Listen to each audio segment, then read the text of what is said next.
Welcome to Monica's tutorial classes. This is Monica Agrawal, lecture in commerce from GGSSS हिस्सा।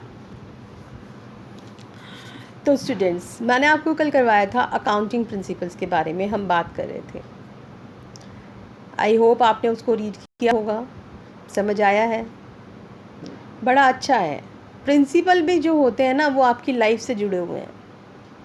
आप बोलोगे कि मैं हर बार ये बात बोल देती हूँ कि हर चीज़ आपकी लाइफ से जुड़ी हुई है। अब क्या करूँ, बोलना तो पड़ेगा ना, क्योंकि जब है ही सब कुछ जुड़ा हुआ।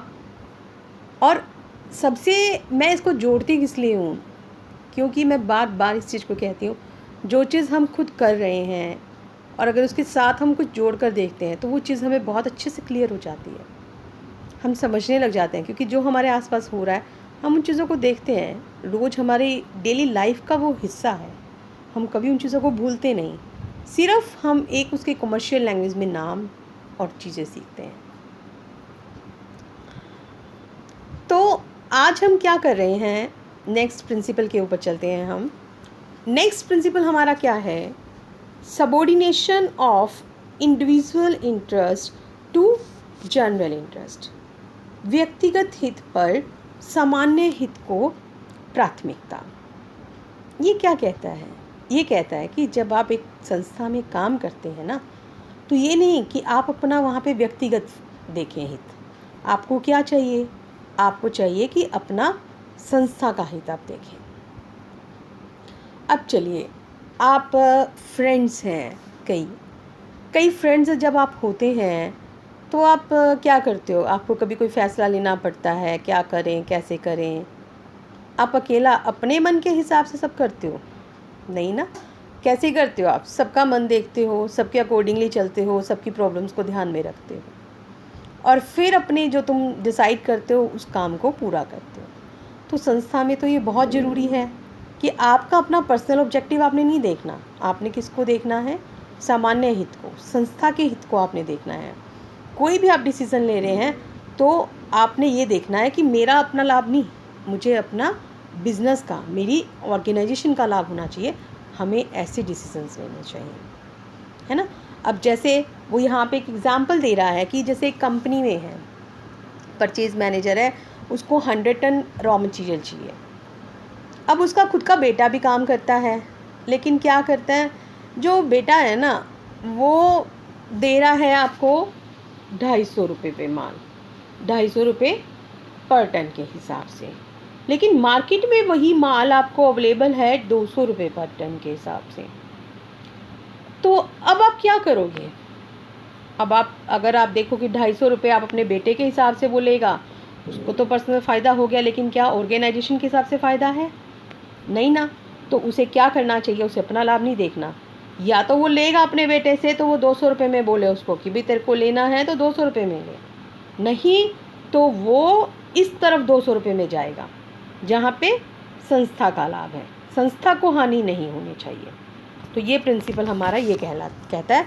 और इससे इसमें क्या हो जाता है, इससे इसमें मानवता का पालन होगा, संस्था को भी लाभ। अगर संस्था को लाभ है तो ओवरऑल जो उसके वर्कर्स हैं उनको भी लाभ होता है, उनकी भी सैलरीज बढ़ती हैं, उनको टाइम पे सैलरी मिलती है।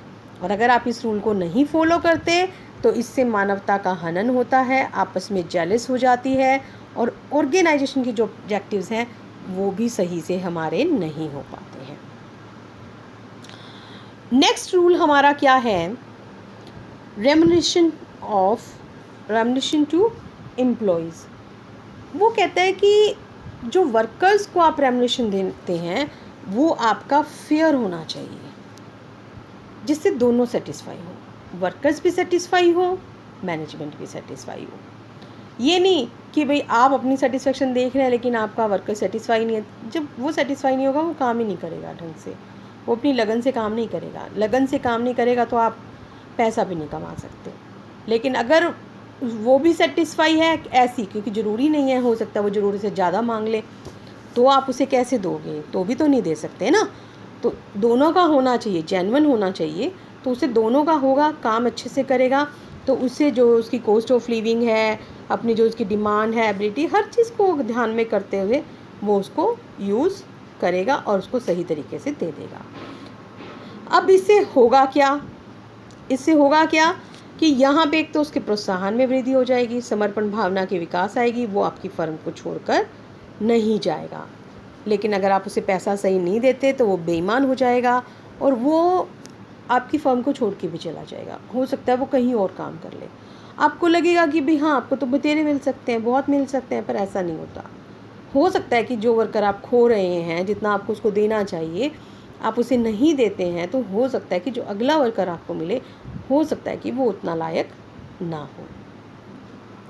नेक्स्ट आता है सेंट्रलाइजेशन एंड डिसेंट्रलाइजेशन, केंद्रीयकरण और विकेंद्रीयकरण। केंद्रीयकरण और विकेंद्रीयकरण क्या है? केंद्रीयकरण है कि जो जितने भी राइट्स हैं वो सारे अपने पास रख लेना, किसी को मत दो, ये होता है ना। लेकिन विकेंद्रीयकरण क्या है? अपने पास ना राइट रख के अपने सबऑर्डिनेट्स को दे देना। अब देखो होता क्या है कि अगर हम सारे के सारे राइट्स ही अपने पास रख लेते हैं, काम तो हमारा उससे भी नहीं चलता, क्योंकि अभी हमने ऊपर भी किया था अधिकार और उत्तरदायित्व साथ साथ चलते हैं, है ना। और अगर हम सारा सब कुछ दूसरों को दे देते हैं तो उससे भी नहीं चलता, क्योंकि कई लोग ऐसा होते हैं कि ज़रूरत से ज़्यादा उसका मिसयूज़ भी कर सकते हैं और हमारा उस पर फिर कंट्रोल नहीं रह जाता। ये भी चीज़ हमें देखनी पड़ती है। तो फ्यूल क्या कहते हैं? फ्यूल कहते हैं कि जो इम्पॉर्टेंट है, जो महत्वपूर्ण है, वो आप अपने पास रखो, और जो रूटीन के हैं वो आप अपने सबऑर्डिनेट्स के दे दो। उससे क्या होगा? काम भी अच्छे से हो जाएगा, सबऑर्डिनेट्स भी खुश हो गए, उनके भी फ़र्क पड़ जाएगा, है ना। तो वर्कर जो अधिकारी हैं उनका कार्यभार भी कम हो गया, निर्णय भी जल्दी हो गए, और जो सबऑर्डिनेट्स हैं उनका प्रोत्साहन भी बढ़ गया। लेकिन अगर आप इस रूल को फॉलो नहीं करते हैं तो क्या होगा? तो उससे होगा क्या कि जो अगर आपने पूर्ण केंद्रीकरण कर रखा है, मीन्स सारा कुछ ही अपने पास है, आपका काम बहुत बढ़ गया।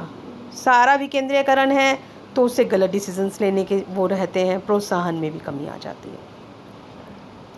नेक्स्ट हमारी आती है स्केलर चेन, सोपान श्रृंखला। बड़ा इंटरेस्टिंग सा प्रिंसिपल है, मुझे बहुत अच्छा लगता है ये। एक लैडर बना रखी है इसमें, और इस देखिए यहाँ पे मैं इसको थोड़ा सा बड़ा करके आपको दिखाती हूँ। ये देखिए, ये हमारा एक बना हुआ है सिस्टम सा। अब इस सिस्टम में क्या है, जो एक किस्म से ये बॉस है मेन, ये जो लोग हैं ये इसके नीचे नीचे नीचे नीचे नीचे ऐसे काम कर रहे हैं, ये इधर इधर इधर ऐसे ऐसे काम कर रहे हैं, ठीक है ना। अब यहाँ पे क्या बात है, अब अगर मान लो कि वो कहता है ये एफ़ है, एफ़ को पी से बात करनी है, ऐसे बात करनी है, क्या ये बराबर में कर सकता है? नहीं, वो नहीं कर सकता बात। स्केलर चेन हमारी क्या कहती है?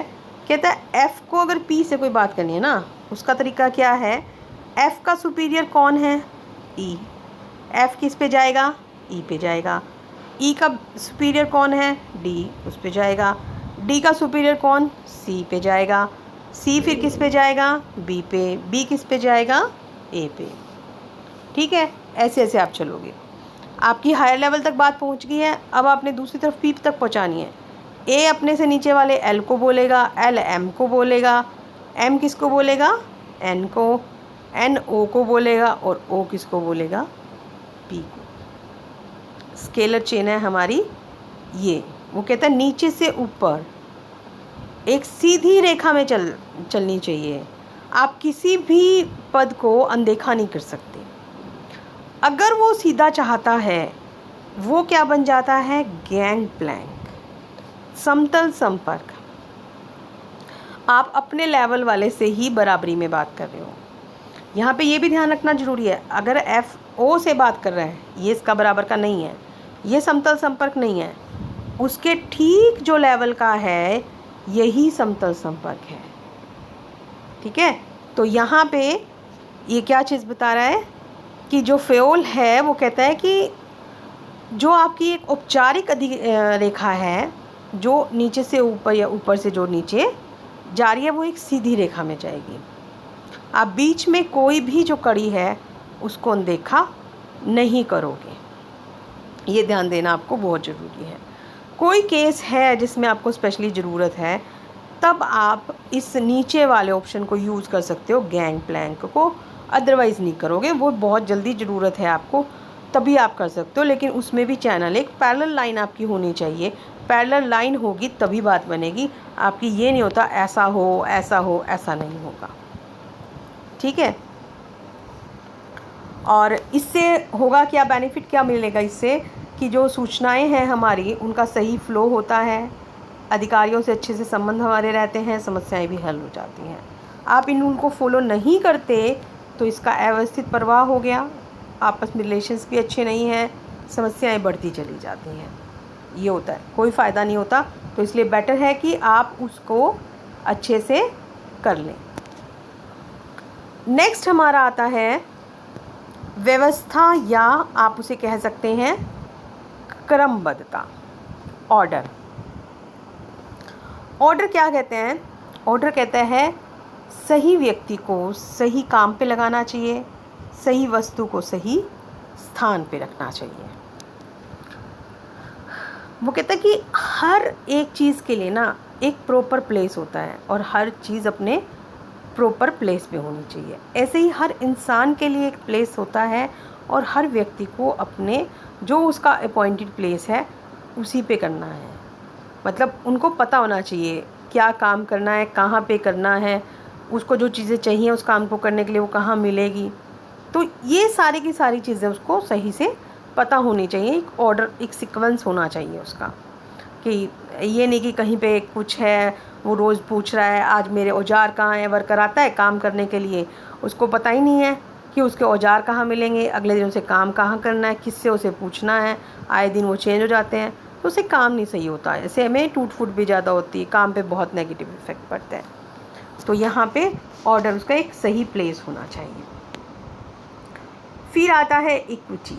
इक्विटी क्या कहता है कि जो भी मैनेजर्स हैं वो जब अपने अधीनस्थों के साथ व्यवहार करते हैं तो उन्हें न्याय और उदारता का प्रदर्शन करना चाहिए, उन्हें समान भाव से देखना चाहिए, उन किसी के साथ बायस्ड नहीं होना चाहिए। बायस्ड हो जाओगे तो गलत हो जाएगा। अब आपके सामने दो वर्कर्स हैं, काम अच्छा कर रहे हैं, ए और बी। अब यहाँ क्या है, ए बहुत अच्छा काम करता है, बी काम में ढीला है, ठीक है, काम अच्छे से नहीं करता। आप क्या कर रहे हैं, आप बी को तो रिकॉग्नाइज़ कर रहे हैं, आप कह रहे हैं बी तू तो बहुत अच्छा काम कर रहा है ये वो, और ए बेचारा जो अच्छा काम कर रहा है उसको आप पूछ ही नहीं रहे। तो वो क्या है, वो तो बेचारा डीमोटिवेट हो जाएगा ना, वो तो काम को अच्छे से कर ही नहीं पाएगा, तो वहाँ पे उसका गलत हो जाएगा। ए और बी अगर दोनों ही अच्छा काम कर रहे थे, आपने फिर भी ए को पूछा भाई तू तो बहुत बढ़िया काम कर रहा है, बी को तो आप कोई क्रेडिट ही नहीं दे रहे, तो बी यहाँ पे क्या हो जाएगा, धीरे धीरे वो मायूस हो जाएगा, वो काम को अच्छे से नहीं करेगा, वो बोलेगा नहीं मैं क्या करूँ, मेरे को तो कोई पूछता ही नहीं है, जब मैं भी काम अच्छा करता हूँ बॉस को तो सिर्फ उसी का काम दिखाई देता है। अब जैसे देखो, आप क्लास में अच्छा पढ़ते हो, अच्छा टेस्ट देते हो, अच्छा काम करते हो, दो बच्चों के नंबर पूरे फुल बटा फुल मार्क्स आए हैं, मैं एक को कहती हूँ कि भाई नहीं, टीचर जो बोलता है वो एक को कहता है भी तुमने वेल डन, तुमने बहुत अच्छा किया, तुमने पूरे मार्क्स लिए हैं, 100 आउट ऑफ 100, वेरी गुड। दूसरे को आपने पूछा नहीं, बेचारा मायूस हो जाएगा ना, हालांकि मार्क्स उसके लिए हैं लेकिन नहीं, इवन देन वो मायूस हो जाएगा, वो डिमोटिवेट हो जाएगा, उसको मन में परेशानी होगी कि मैम ने मेरी प्रेज़ नहीं करी, उसकी प्रेज़ कर रहा है जबकि मेरे नंबर भी तो उतने ही हैं। तो इक्वलिटी होनी बहुत ज़रूरी है, नहीं तो डीमोटिवेशन हो जाता है। इससे फ़र्क क्या होता है कि जो कर्मचारी हैं ना वो हमारे संतुष्ट हो जाते हैं, उनके मन में समर्पण की भावना भी रहती है, कुशलता भी और बढ़ाते हैं। जब आप किसी को रिकॉग्नाइज़ करते हैं, आप शाबाशी देते हैं, हम बहुत अच्छा किया, बहुत अच्छा किया, आप काम को और अच्छा करने की कोशिश करते हैं कि भाई हाँ हम और अच्छा करेंगे। और अगर आप ऐसा रूल फॉलो नहीं करते तो असंतुष्टि हो जाती है, विश्वास उठ जाता है, काम वो अच्छे से नहीं करेगा। स्टेबिलिटी ऑफ पर्सनल नेक्स्ट है ये। अब आप सोचते हैं कि भाई ठीक है ये वर्कर ज़्यादा मांग रहा है पैसे, हालांकि वो मार्केट रेट के हिसाब से ही मांग रहा है, उसके काम को देखते हुए जेन्युइन है, लेकिन आप नहीं देना चाहते, अब कहते हैं सस्ता सा लगा लेंगे हम, तो हटाओ इसको। तो अब क्योंकि आप अच्छा वर्किंग एनवायरनमेंट नहीं दे रहे, वट एवर कुछ भी कर रहे हैं आप, कि कहीं ना कहीं कमी है, तो आप क्या करते हैं, लोगों को बदलते रहते हैं। तो लोग बदलेंगे, उनके लिए एनवायरनमेंट बदलेगा, काम करना मुश्किल हो जाएगा, आपकी फर्म को अच्छा प्रॉफिट नहीं होगा। लेकिन अगर वही लोग काम में लगे हुए हैं तो वो आपको समझते हैं, आप उनको समझते हैं, है ना। तो उससे फ़र्क क्या होगा, वो काम को अच्छे से करते रहेंगे, सही ढंग से आपका काम स्मूथली चलता चला जाएगा, आपकी कंपनी की जो गुडविल है वो भी और अच्छे से बढ़ जाएगी। फिर नेक्स्ट आपका आता है इनिशिएटिव। इनिशिएटिव हमारे क्या है कि आपने अपने विचार प्रकट करने हैं किसी भी चीज़ के बारे में। आप पहल भावना से आप आएँ कि हम भी ऐसा कर सकते हैं। आपको कोई आइडियाज़ अच्छे लग रहे हैं, आप कहते हैं कि इस काम को अगर हम ऐसे करें तो बहुत अच्छा हो जाएगा, तो आप अपने बॉस को दे सकते हैं। अब जैसे मान लीजिए कि एक आदमी ने कहा कि भाई सर हम सेल करना चाहते हैं और इसके लिए अगर हम ये एडवर्टीज़मेंट का मेथड यूज़ करें ना तो हमारी सेल बहुत अच्छी हो सकती है। अब बॉस को गुस्सा आ जाता है, कहता है जाओ जाओ तुम क्या कर रहे हो, छोड़ो इसको, ये तुम्हारे बस का काम नहीं है। तो अब यहाँ पे क्या हुआ कि नेक्स्ट टाइम क्या वो आपको देगा, कुछ नहीं बताएगा वो आपको। क्यों? क्योंकि ऐसा होगा, वो ये कहेगा कि यार मैं जाता हूँ, ये तो मेरी सुनते ही नहीं है। तो उसकी जो उसने एक इनिशिएट लिया था वो उसका पहले दिन ही दबा दिया गया। लेकिन अगर आप उसको ये कहते, उसके बदले वो ये कहता हाँ तुम्हारा विचार तो अच्छा है, ठीक है कोई बात नहीं, बढ़िया है, विचार तो बहुत बढ़िया है, हम इस पर सोच के देखते हैं। हाँ कल को नहीं अच्छा लगा तो हम कह सकते हैं कि देखिए इसमें ये कमी है, लेकिन आपका विचार आपने जो सोचा अच्छा किया, और कुछ सोचो बढ़िया है, तो उससे वो और भी इनिशिएट होता है ना। तो वो चीज़ है। और लास्ट हमारा क्या आ जाता है, सहयोग की भावना, स्पिरिट डी कॉर्प्स। ये क्या चीज़ है हमारी, हमें यहाँ पे क्या करना चाहिए, जब हम काम करते हैं तो हमारे अंदर वहाँ पे मैं नहीं होना चाहिए। मैं क्या चीज़ है यहाँ पे, क्या घमंड है, क्या चीज़ है मैं। हम जब एक इकट्ठा काम करते हैं ना तो हमारे अंदर किस चीज़ की भावना होनी चाहिए, टीम वर्क की, कि हमारा एक एक जो काम है वो हमारी टीम के लिए, जो टीम मेंबर्स हैं, हर चीज़ उन पे इफ़ेक्ट करेगी, वो चीज़ को मैटर करता है। तो वो आपको यहाँ पे ध्यान देना बहुत ज़रूरी होता है। तो यहाँ पे आपने ये नहीं करना, अब आपकी टीम ने मिलकर बहुत अच्छा काम किया, आप मान लीजिए चाहे लीडर ही थे उनके, है ना, आपके पास 10 आदमी थे, आपने बहुत अच्छा काम किया। अब आपने अच्छा काम किया तो आपके जो बॉस हैं उनको अच्छा कहा गया कि भाई हाँ तुमने बहुत अच्छा काम किया, नो डाउट जो बॉस है एक बार क्रेडिट उसको मिलता है। लेकिन अब वही जो बॉस है अगर आगे से वो ये बात कहे कि नहीं सर ये मैंने नहीं, मेरी टीम ने किया है, इस काम के लिए अकेला मैं रिस्पॉन्सिबल नहीं हूँ, इसके लिए अकेला मैं बधाई का पात्र नहीं हूँ, मेरी पूरी टीम है, तो वो जो टीम थी ना वो खूब खुश हो जाएगी, और खुश होकर वो नेक्स्ट टाइम और भी बहुत अच्छे से काम करेगी। तो और भी अच्छे से काम करेगी तो फ़ायदा किसका है, कंपनी का, जिसके लिए वो लोग काम कर रहे हैं, फ़ायदा तो उन्हीं का ही है ना। हम कोई भी काम करते हैं अगर हम उसे टीम की भावना से करते हैं तो आपस में एक दूसरे से हमारा कोऑपरेशन आता है। मैं की बजाय अगर वो जो मैनेजर है वो ये कहे नहीं अब हमें ये करना है, अब हम ये करेंगे, एक वो ये कहे मैं ऐसे कर रहा हूँ, नहीं, अगर वो उसने अपने आप को भी उनमें इंक्लूड कर लिया, वो भी टीम का हिस्सा बन जाएगा, तो फिर इसलिए वो लोग उसके साथ उसकी इज्जत भी करेंगे, रिस्पेक्ट भी करेंगे और काम भी अच्छा करेंगे। ठीक है, तो इस तरीके से ये जो कॉमन प्रिंसिपल्स थे, हालांकि ये कॉमन सी ही बातें हैं जो हमने की हैं अब तक, वो कॉमन सी बातें हैं। हम आपस में कहते हैं इक्वलिटी भी होनी चाहिए, फेयर रेमुनरेशन भी होना चाहिए, आपस में सहयोग की भावना भी होनी चाहिए, बात करते हैं ना। लेकिन अब उन्होंने इस चीज़ को समझा के कहा है, दोबारा से अच्छे से बताया है, तो ये उनके द्वारा दिए गए प्रिंसिपल्स हैं और इनको कहते हैं जनरल प्रिंसिपल्स ऑफ मैनेजमेंट। अगर हमें कभी भी कहा जाता है कि प्रबंध के सामान्य सिद्धांत कितने हैं, आप बताएंगी 14। कितने हैं? 14। किसने दिए थे? आपको नाम भी पता होना चाहिए, किसने दिए हैं? हेनरी फेयोल ने। ठीक है, तो ये इस तरीके से ये प्रिंसिपल्स हैं। और अगर आपको ये चैनल अच्छा लग रहा है तो इसको सब्सक्राइब करना मत भूलिए और लगातार इसको देखते रहिए। Thank you so much.